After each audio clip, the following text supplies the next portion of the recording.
where we interview interesting people doing interesting things, where you can expand your connections, your community. Kindness is cool and smiles are free. And let's get this party started. And it's a great day, and welcome to the Pirate Broadcast. We have another amazing individual here that we're going to be talking about making connections, helping in the world, adding value, and making sure that people have something that they need when they need it. Angel, welcome to the Pirate Broadcast. Thank you. Thank you very much, Russ. It's a pleasure and an honor to be here. And obviously, thank you, everybody who's watching us today. You know, whether you're watching today, right now, or in the future, I think this brings a lot of value to a larger audience. And the thing that we're in right now, and we were talking before the show, Angel, is we're in a transformational age. And right now, a lot of things are happening, a lot of chaos and noise and things like that. And I think that the optimists, the ones that have resilience, the ones that are flexible, the people, the individuals that allow things to unfold and then take the road that is open to them, they're going to succeed and always supply inspiration for others. So I know on your journey, you had to start somewhere. So tell us, for those that may not know you yet, or those individuals that haven't heard of you yet, got to give us a backstory on how you got to be the CEO Confidant. Thank you. Yeah, I would say that probably the starting point was being in, low middle class family in Spain. I was born close to Barcelona, and I think that the big decision that my parents made was, number one, to put me to French lessons, to French language classes in my formal education system, and also to put me to English language lessons outside at the same time. So I was learning French and English at the same time. Wow. And I think that was probably the reason why I eventually have been doing what I have done, which is, really fast forward, like helping so many, more than 1,500 companies and their CEOs in more than 33 countries. I have always felt that my roots were everywhere. So I always felt comfortable living everywhere. Mm-hmm. I've lived in 8 different countries, although I've done business in more than 30 countries. But I always felt like everywhere was my home. And I could really thrive everywhere, regardless. I could thrive anywhere. I think that as much as obviously I have my preferred places in the world, right? But I could really live for some time anywhere, or I could be a real nomad. Having a family makes things a little bit complicated, but sure. But still, and I think that was the journey. I mean, when I was, I think it was in 7th grade, 8th grade, it was my first ever trip abroad. It was a summer in Scarborough, the famous Scarborough in the UK. Yeah. Where I moved, when I went from having to translate, when you learn a language, that is, you translate everything in your head, going from translating it into, language automation. You didn't have, I could speak English without thinking about it, just saying it, just expressing the concept, whatever that was. And that was the beginning. Eventually, when I was in college, I was part of an international organization that allowed me to enjoy several scholarships in several countries. And then my first job was actually working for the rector, which would be here, the president of the university, my own college, helping them in the rector's office as an international officer, going all over Europe and the Americas, negotiating contracts and establishing partnerships. And it's pretty much what I have been doing throughout the rest of my life. It's like doing business development. And you said something which actually you're very right, which is adding value. I think that I've been adding value consistently to many different companies and organizations. And that has given me the chance to become eventually the CEO Confidant, right? Yeah, that's amazing that the first job you had allowed you to become who you are today. You know, Absolutely. a lot of us have multiple careers. We have these test careers, I call them. You know, something that's like, okay, I have an opportunity to do this, so I go do this, and then the next thing you know, it's like, that's not what I want to do. And you had an instant invitation and introduction to what you're doing now, and it falls in line with exactly what you're doing now, and it just that's incredible. So I love it. I love it. And I would like to add something when you were explaining the moment in history that we are living right now, this transformational moment in history. Yeah. I would like to add an additional adjective to the ones that you mentioned, because I think it's very important. And we all have been the last 14 months kind of trying to figure out what's going on, right? What to do with our lives, blah, blah, blah. Creator. I think that right now it's the time of the creators. It's the time of the proactives. It's the time of those that want to take the lead in the world, and those that are willing to take the lead in the world, regardless of where they are today. I think it's going to be the ones that are going to be leading the world in the future. Yeah. There are so many opportunities out there. Like we were talking about before the show, is there's so many opportunities out there for business owners and, like you said, creators. My mantra is I wake up with gratitude, Angel. I create something every day. I work to help somebody every day. And then I just love the opportunity to inspire somebody every day. So, and that's what you're doing. You're inspiring CEOs and executives to think bigger, to think more impact. I mean, you help the top echelon of CEOs, and you're still also, for those that may not know this, is you're learn about entrepreneurship. So I want to make sure that when we talk about creative, about how you created that inspiration to those individuals in different communities that may not have the resources available to us in some, like Texas or Arizona. Exactly. Isn't it amazing? I mean, we didn't plan for it, but today it's the World Innovation Day, actually. So it is. How appropriate is that? Yeah, exactly. So, I mean, how else can we relate our conversation to innovation and creation and creativity, right? Uh-huh. So I moved. One of the countries I lived in when I moved from the UK to the Americas was Mexico. So I lived in Mexico for 10 years, and I was traveling all over the continent.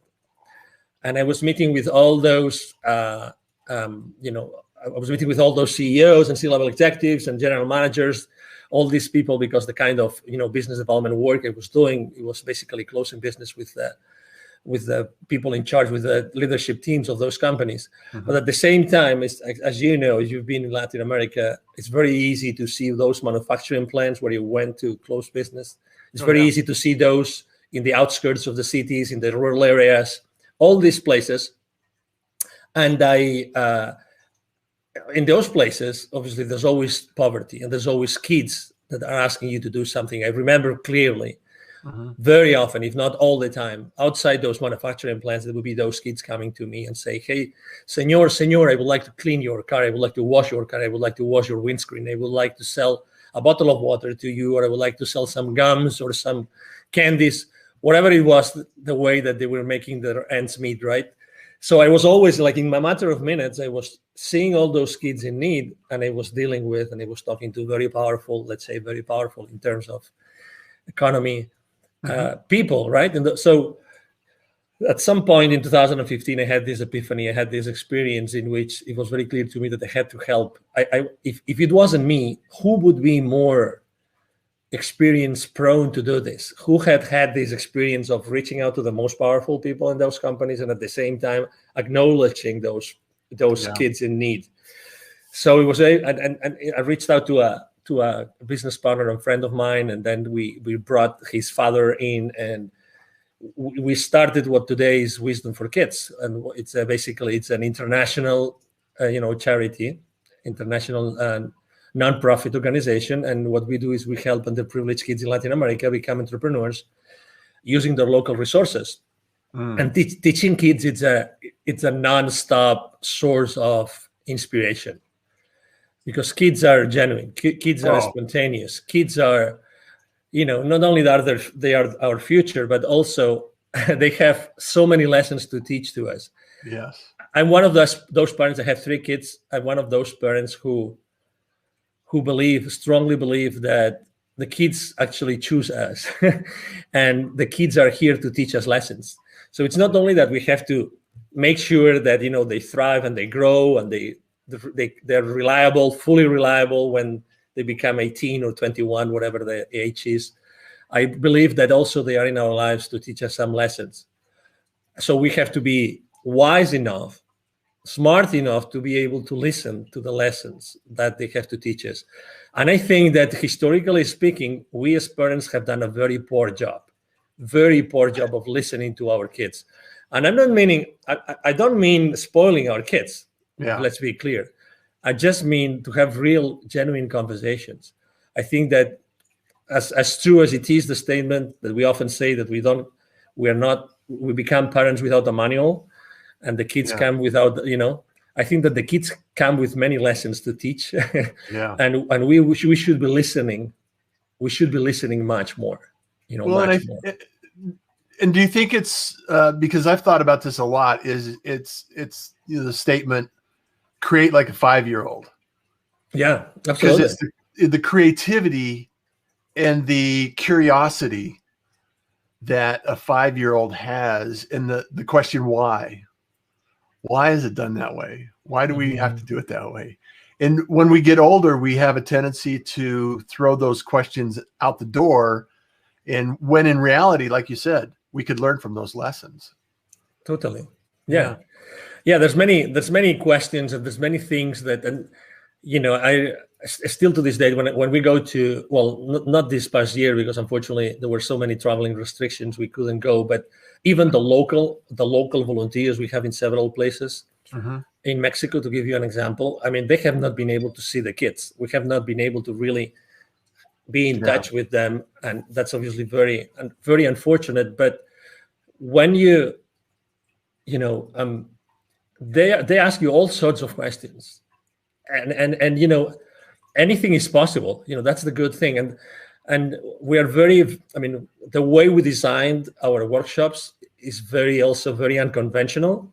We focus much more in energy than knowledge, much more in experience than content, like entrepreneurial content, because those kids, to start with, many of them have self-esteem problems, and many of them, they have this reinforcement in which they're being told, this is your community and you will live here, and that's your these are your boundaries. You cannot leave this place, and you can only become this or this or that. So actually, in our workshops, we literally tell them and inspire them through different practices that they really can become whoever they want.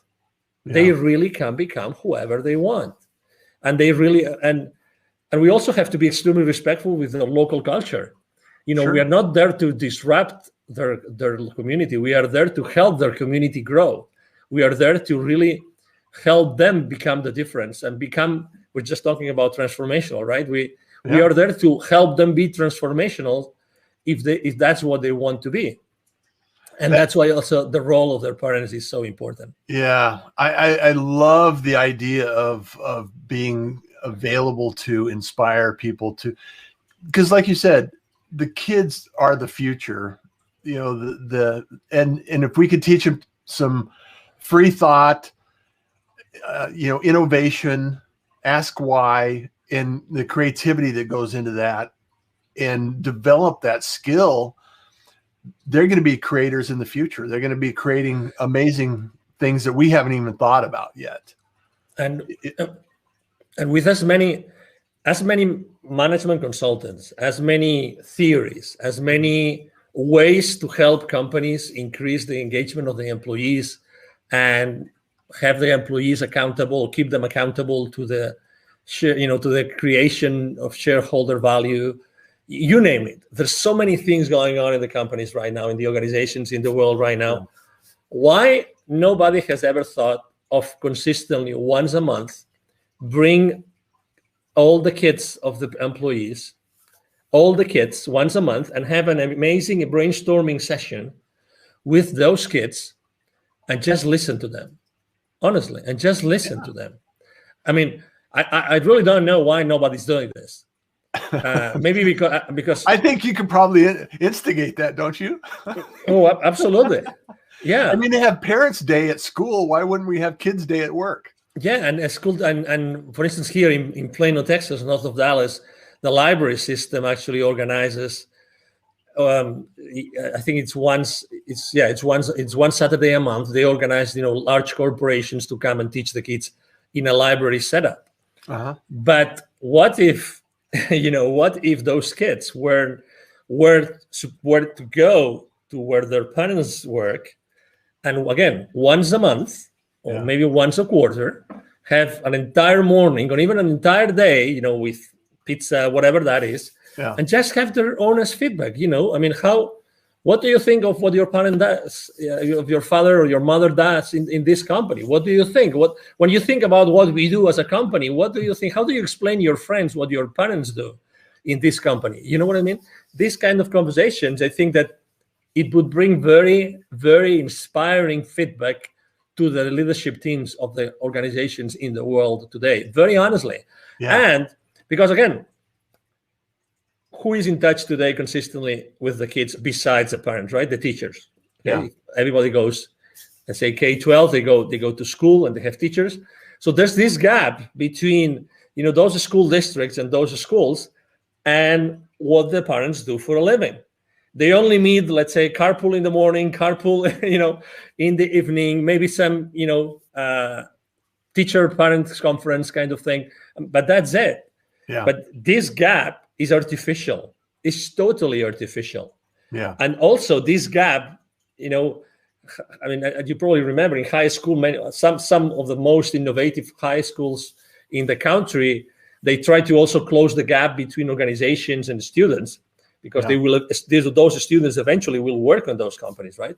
Right. But why not starting to do that much more early on in the existence of those kids? Because it's not two separate worlds. No. And I don't mean that everybody will have to become an employee. Maybe some want to be, a solopreneur or an entrepreneur or a startup CEO. But again, it's this inspirational part of the existence of us as human beings. Yeah. That we miss out totally today. Totally. Well, I think it's important also to understand that until a child or someone growing up is in kind of exposed to that community, that environment, either be a business owner, an employee, or an entrepreneur, or a startup community, until someone's exposed to that, how do they even know that it exists? How do they even understand that it's an opportunity that they could actually do, that could they be involved in, they could help and contribute, and it's really one of those things that we oftentimes fall into, or just through chance find a career. And a lot of people, some of the children or some of the kids are growing up through high school and in college, they know exactly what they want to do. I'm going to be this, I'm going to do this, I'm going to be there. And it's very rare that takes place in my experience. And it happens through a number of different jobs. You have your startup jobs, you have your kind of exposure to employees, and you understand that, okay, I'm either going to take an employee role, or I'm going to take an entrepreneur role, or I'm going to do something.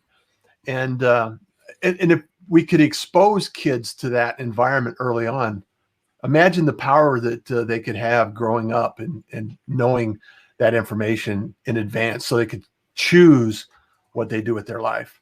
Mm-hmm. Yeah, absolutely. And also, there's also some experiences of trying to bring parents to schools and teach them or share with the kids, but still, this gap, I think that it should be closed for the good of the society in general. And Yeah. we're talking about, the future, and we're talking about we being transformational leaders today and what transformation means, right? So I think that's one of the things that we have to really thoroughly think about. That there are those gaps in the development of our world, in the development of our society, and those gaps can easily be closed with just the intention. Yeah. Just the intention of wanting to do it. And we really don't have the intention.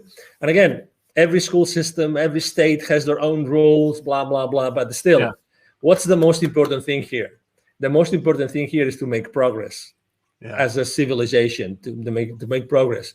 Everybody wants to have their communities thrive, and everybody wants to have safe communities. And so maybe ultimately we all want the same thing, right? Yeah, we all want, and we all help each other. When someone is in need in the community, we all help each other. We all try to do as much as we can.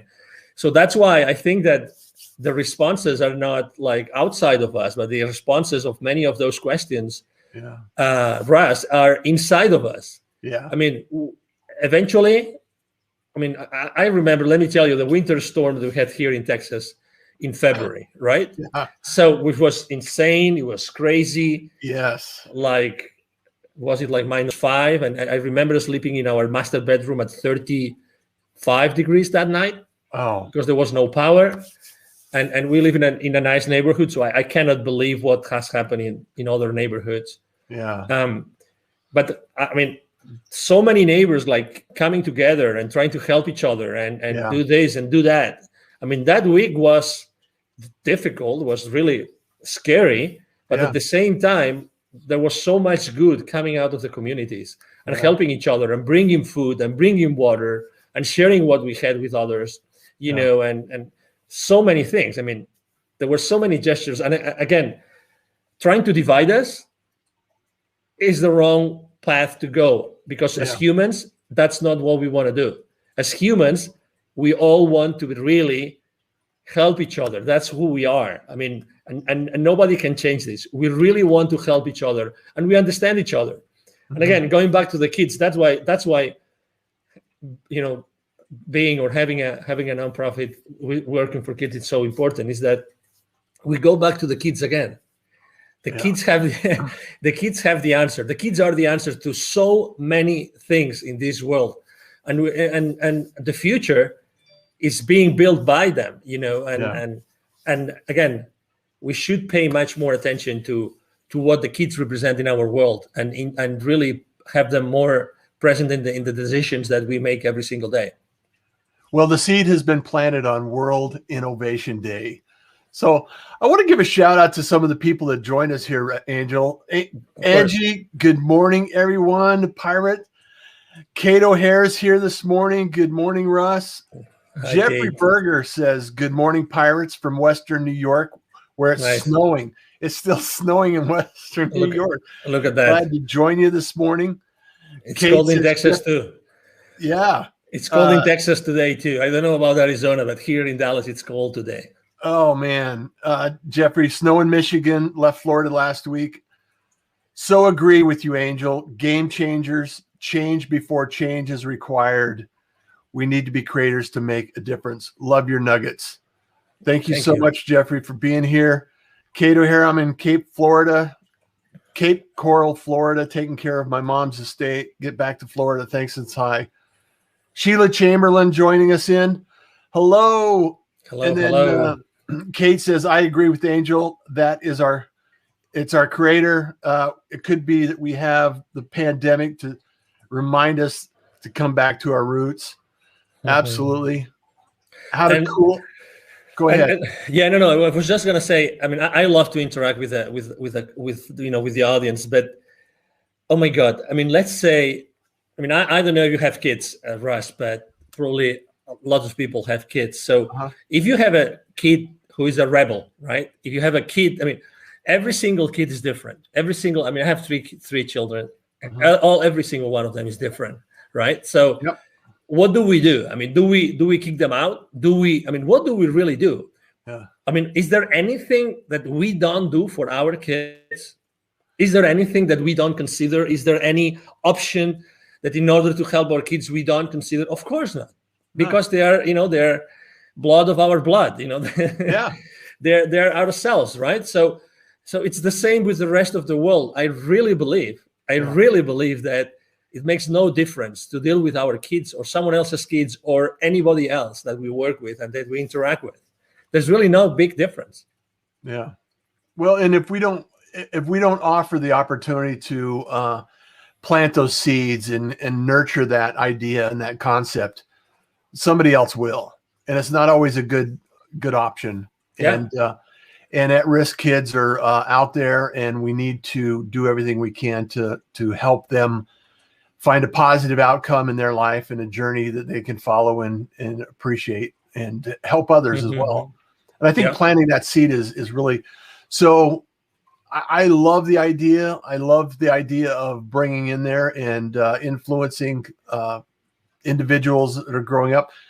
And so in your CEO community, how would you go about thinking of this kind of concept and planting that seed? Yeah, that's a great question. And sometimes people ask me, what kind of clients do you work with? I mean, is there a particular industry, is there a particular vertical? I always say the same thing. I work with, with business leaders who really want to change, who really want to leave a legacy, and who really want to make the world a better place. Okay. So it's in alignment with the idea that we just talked about. Exactly. Yeah. So I don't want to attract people that I don't resonate with. Yeah. So that's why I've worked with, so many different, markets and verticals and industries and countries. And I think that when you travel consistently internationally, you realize that, your very tight ideas, like small ideas, they become obsolete immediately because you realize that you have to open to possibilities continuously, and you have to be flexible enough to adapt to ways of thinking and of behaving that you never saw before, right? And they're not good or bad; they're just part of their local culture, and you have to consistently adapt to that, right? So I think that's why when I was thinking of my brand 5-6 years ago, I put Confidant, because when you become trustworthy with the, to someone with their business, eventually, if they perceive the value, you eventually have many other conversations that go beyond the business themselves. I know that obviously the main purpose of a business is to generate shareholder value. Right. It's very clear that that's the case, to create shareholder value for this, for the shareholders, for the people that put the risk and put the money to start with, and they keep on doing it every single day.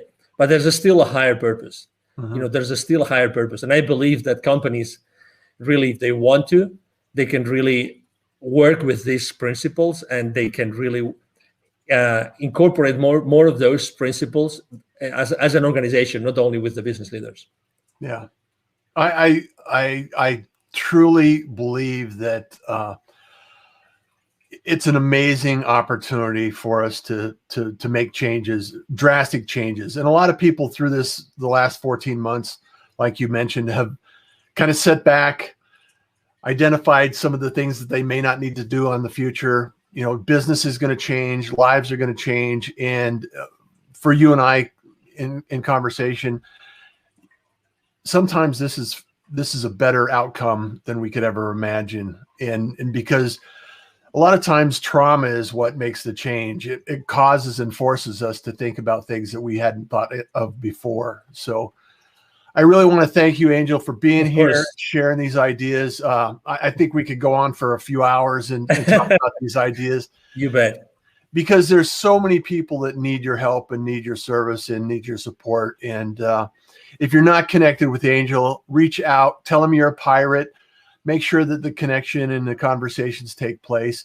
Where do you like people to reach out to you, Angel? Thank you. Yes, it's my email address. It's my direct email address. Either my team or myself respond to all the messages. It's very easy. It's Angel, ANGEL, at angelribo.com. Ribo is my last name. It's spelled like R-I-B as in boy O. Angel at angelribo.com. I'm very active online on all social media platforms. I'm on LinkedIn all the time, posting every single day. So it will be a pleasure to be in touch with you. And Jeffrey says, yes. We need to get out of the old school model, go to school, get an education, find a nice, safe job. No such thing. all options should be taught early on for the kids to really decide where and what they want to do. So good, Russ. Great talk this morning, guys. Angel, it's a pleasure. Thank you. Thank you for being a pirate, for being here. I am a pirate moving forward. I love this. And as always, everyone, make those connections, start those conversations. We're so close that we can't even sometimes see the differences. And through those conversations, we always know that kindness is cool. And smiles are free. So thank you, Angel. Thank you. Don't go away. We'll be right back. Bye. Thank you for joining the Pirate Broadcast. If you found this content valuable, please like, comment, and share it across your social media channels. I would love the opportunity to help others grow in their business. The Pirate Syndicate is a platform where you show up, we produce the show. It's that easy. If you want to be seen, be heard, and be talked